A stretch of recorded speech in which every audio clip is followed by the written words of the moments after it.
animal body is related to the primitive mind, the brainstem. The yoga tradition calls this manas. It's your sensory processing center. It also has knee-jerk reactions. This is related to the dorsal vagal pathway, which is the most primitive part of the nervous system.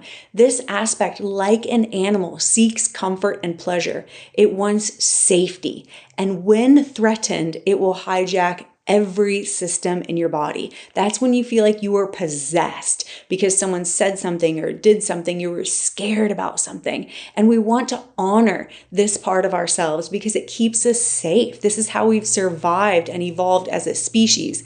And when we understand it and respond to it respectfully, we actually have a much better relationship to it, and we bring that spaciousness of spirit.